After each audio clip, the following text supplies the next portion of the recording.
So is AI coming for our jobs? It's a huge question, maybe the question in tech right now. And honestly, the signals we're getting aren't, well, they're all over the place, to say the least. Okay, let's just dive right into the messiness of it. Because at the heart of all this confusion, there's this major paradox. You've got one single company making two completely opposite moves at the exact same time. And they're blaming both on AI. It just doesn't seem to add up. So what on earth is really going on here? To really get to the bottom of this, we're going to zoom in on the company that's right in the middle of this whole story, Salesforce. Their recent moves are the perfect example of this double-edged sword that is AI's impact on the workplace. All right, first up, the number that got everyone talking. Salesforce recently let go of 4,000 people in customer support roles. And the reason they gave? They brought in AI agents to do the work.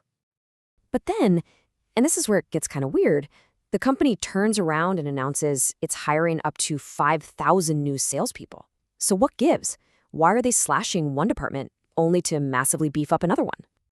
Well, the answer really comes down to how Salesforce's CEO, Mark Benioff, sees these two jobs as fundamentally different.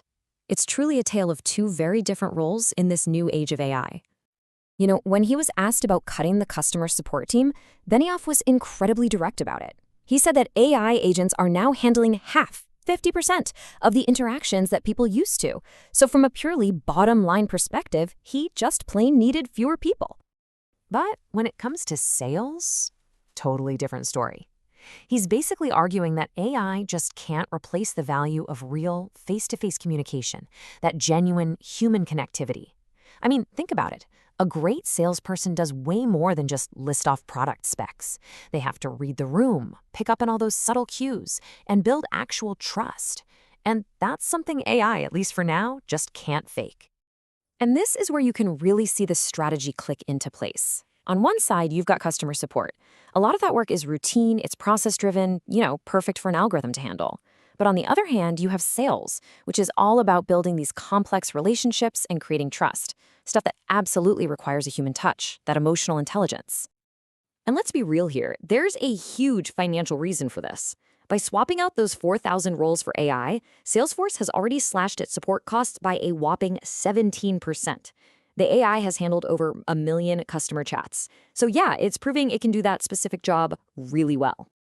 This whole Salesforce story, it's not just about one company, right? It's like a preview of a choice we're all going to have to face. Is AI here to replace us, or is it a tool to help us do our jobs even better? The real answer? Well, it might not be a simple yes or no. To really figure that out, we actually need to rethink a word we've all heard 1 million times over the past few years: hybrid. But hold on, not in the way you're probably thinking. This isn't about working from home versus the office. The new thinking is this: the real hybrid work is all about hybrid collaboration. It's about consciously and very deliberately blending what humans are great at with what AI is great at, all happening together, right on the job. So this is the key takeaway here, the big mindset shift. We've spent so much time and energy arguing about where we work, but the much more important conversation we need to be having now is about how we work, how we can merge human talent and artificial intelligence into one superpowered team.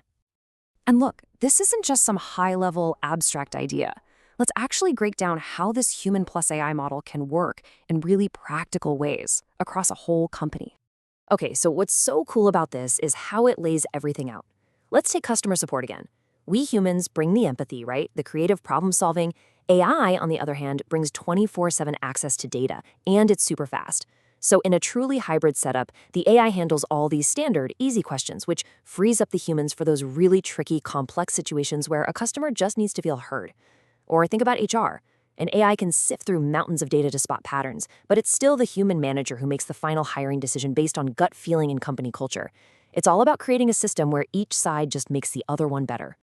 So what does this all mean for the future of work? Well, it means we have to move past this simple idea of full automation and start thinking bigger about how we can design better, more fulfilling jobs for people. You know, that knee-jerk reaction to just replace entire teams with AI, it can be a huge mistake.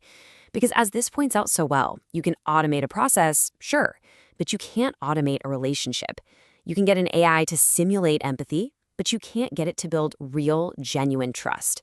That's something that's earned over time. And believe me, your customers can tell the difference instantly when it's not there. And really, this is what it all boils down to. The real goal here isn't about desperately trying to protect the old jobs of the past. It's about rethinking and re-architecting work itself to build better jobs for the future.